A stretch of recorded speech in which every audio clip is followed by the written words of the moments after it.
gamers, welcome to my game room. AJ from Rolling with Roc here, and if you ever paid attention to this area of my game shelf, you'd see that I'm a pretty big Marvel fan. And today on Roc Reacts, an unboxing series, we are going to go ahead and look inside Marvel Villainous, designed by Prospero and published by Ravensburger.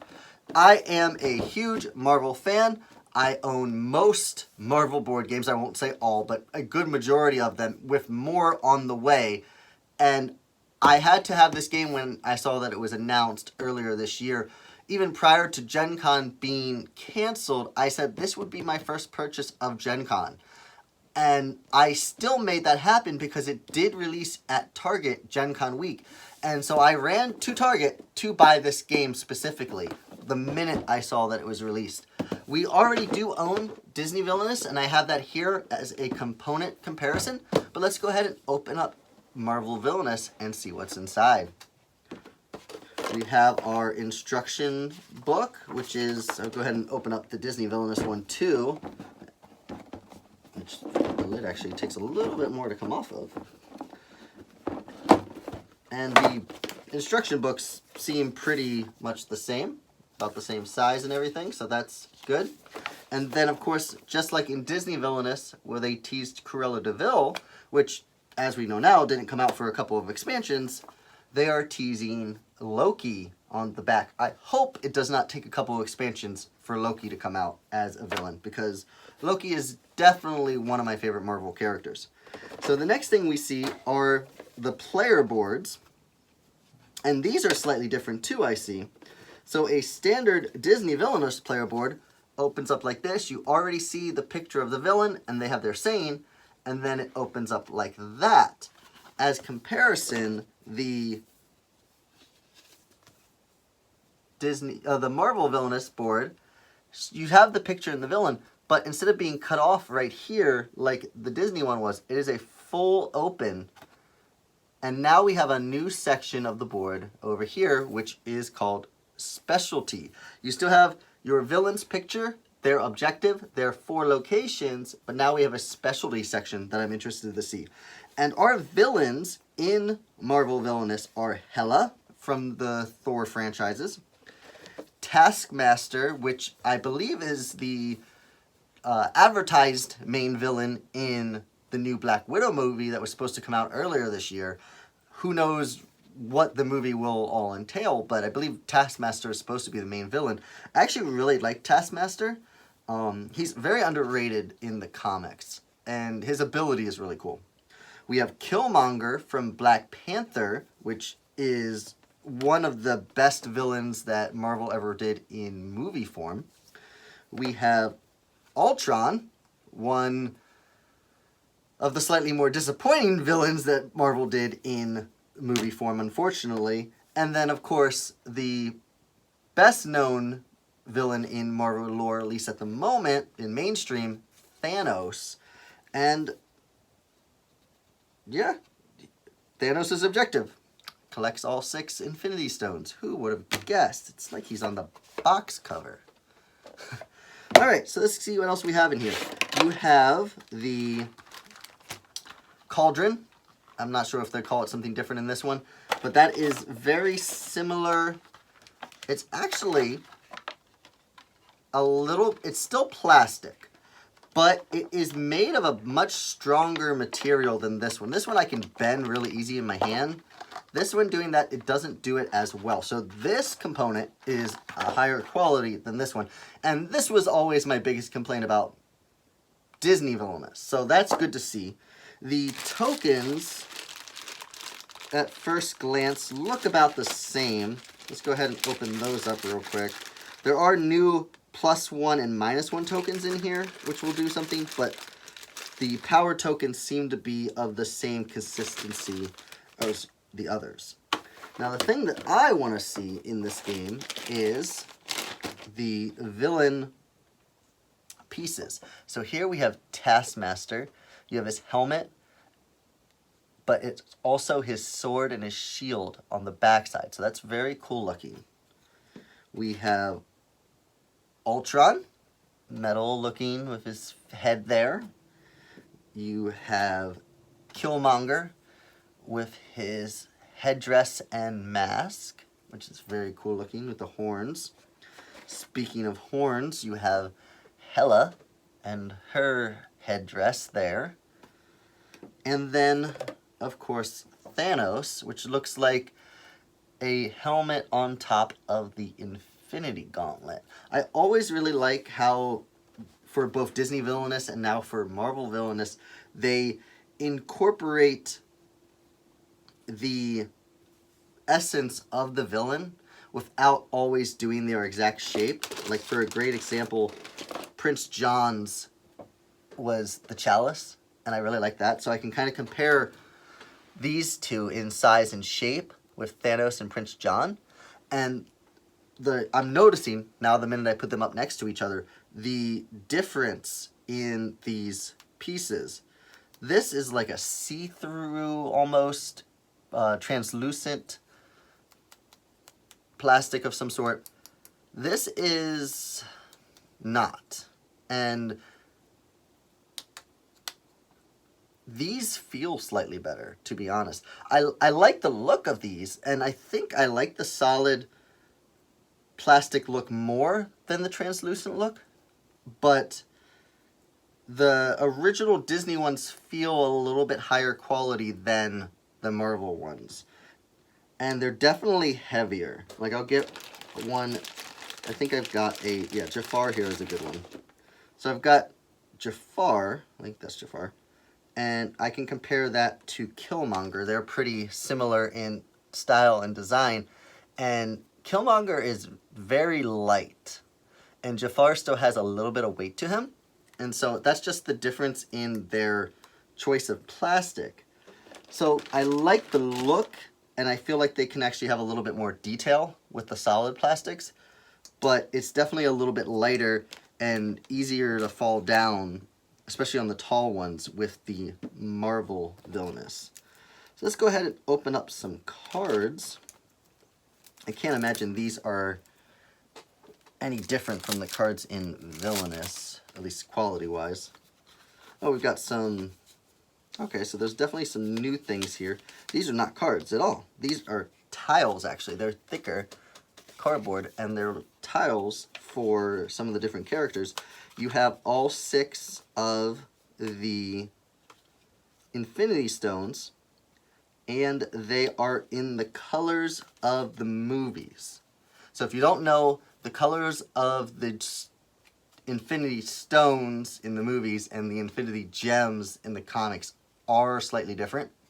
And these are specifically named the Infinity Stones, so we're pulling this from the movies. Then you have some powers here for Black Panther and Ultron. Kind of cool. You have an Age of Ultron card. You have a rival for Killmonger, which is Claw, Ulysses Claw, which is Andy Serkis in the movies, I think, and he did a really good job with that. So that's that pack. That wasn't cards, that was just... Now these are cards. Okay, let's see if they're any different from these ones. Oh, yeah, they do feel a little different, actually. These ones had a little bit more... I don't know, maybe not. They feel it. The one thing I love about the Marvel Villainous and the Disney Villainous is the card arts. So they always have a really cool looking art on the back of their card that always kind of brings a different... It tries to keep up the same aesthetic while incorporating the, what you would think of that villain. So like with Killmonger here, it still has the same look on the back. It's just different items. So you can see Killmonger and Thanos there. You got Black Panther, the Dora Milaje, Everett Ross, Okoye, Shuri, Wakanda Forever. These are just some of the fake cards for Killmonger. And then you have Killmonger's cards. Oh, that's cool. Okay. So in this game, which I mean is accurate to the movie, W'Kabi is an ally to Killmonger. At one point he was, so that's cool. Yeah, those are really cool cards. I like that. I like the art on these. Oh, this is interesting. Okay. So this isn't all pulling from the movies, because in Thanos' deck, they put Adam Warlock in here. Now, if you follow Marvel, you know that they've teased Adam Warlock a couple times, but he is not in the movies yet. But he's a huge part of the Infinity Gauntlet storyline in the comics. You have Drax and Gamora, Nebula, so that's, yeah, solid there. And I'm trying to see if he's got any... Oh, okay, yeah, they're, especially here in Thanos' deck, they're really referencing the comics, which is good. Like, I like both the comics and the movies. They both bring something to the fandom, and I think they're great to incorporate both of them here. Here is Hela's deck. You have the Odin Force, Valkyrie, a Valkyrie rider, basically. So that's cool. You have your, when you get to play as Hela, you have your Fenris Wolf, of course. Alright, yeah, I really like the aesthetic that they're going for here with the cards. They look very, very nice, and they're not just drawing, and they might be, maybe I'm just unfamiliar with the art, but I don't think they're just drawing from comics. Maybe they are, but if they are, they're pulling from ones that I am not completely familiar with, or at least it's not jumping out at me at first glance. So these are Ultron's deck, okay. Wonder Man. Here's another one from the comics that you've never seen in the movies before. Wonder Man's a cool person. You got Wasp and Scarlet Witch and Mockingbird, which has technically been in Agents of S.H.I.E.L.D. Hank Pym. Alright, cool. You got some cool characters here. So again, if Hank Pym is in this deck, they're drawing from Ultron's comic history, not from his movie history. Because in the comics, Hank Pym is responsible for creating Ultron, whereas in the movies, it is Tony Stark and Bruce Banner, of course. And then we have Taskmaster's deck. Oh, I really like the back of his art. Look at that. That looks really cool. I love the shield and the sword with the stars and the helmet on top. Okay, and then all the arrows. Yeah, that is definitely my favorite of the card backings. You have Found by the Adventures. We've got Scott Lang in this one. You have the Scarlet Spider clone. Interesting. And you have Crossbones as an ally. You've got a bunch of different allies in this because he trains people, I guess. So that's kind of cool. Oh, I wonder if these are the Dark Avengers, or maybe this. You know, I'm not entirely sure. So I'm showing my ignorance of some of the comic stuff here, but yeah, Taskmaster is always really cool. It says a training academy here, so I'm assuming that he does train all these people, which is really, really cool. Yeah, I think Taskmaster is definitely the one that, the first time I get to play this game, that's the character I am going to use. And then there's another pack here, which is... So the one thing I know about this game is that there is no longer a fate deck for each character. You have a fate deck, a single fate deck for all the players. And I'm not exactly sure how it's going to work yet because I haven't read the rules yet.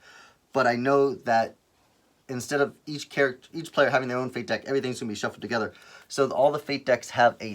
That doesn't come out very well with the white backing.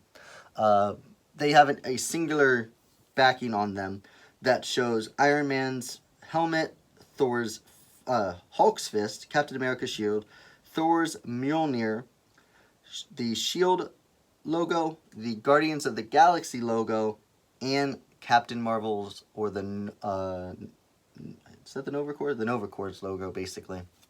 So, which I guess those are slightly different, but So you got a bunch of events here now. Events are new in Marvel Villainous as well. Those were not in Disney Villainous to my knowledge. You have Black Widow, Captain America, Captain Marvel, Falcon, Hawkeye, Hulk, Iron Man, Nick Fury, She-Hulk, Thor, and Vision, all in the generic Fate pack. So these will most likely be included in everybody's games, which especially from the comics, these are pretty much the standard Avengers. None of these are, offhand characters. And that is Marvel Villainous. I am pretty excited to get this game to the table and play it. The cards don't seem bad. I love the back of the art. I like the front too. Like I said, these have pluses and minuses for me. I like that they're solid plastic instead of translucent, but they do feel just slightly more inexpensive than the ones that came in Disney Villainous. I'm intrigued by the specialties on this, and yeah, that is Marvel Villainous. So if you enjoyed this video, please go ahead and give a like and leave a comment down below letting me know which villain from Marvel Villainous you want to play as first. Remember, there is Thanos, Hela, Ultron, Killmonger, and Taskmaster.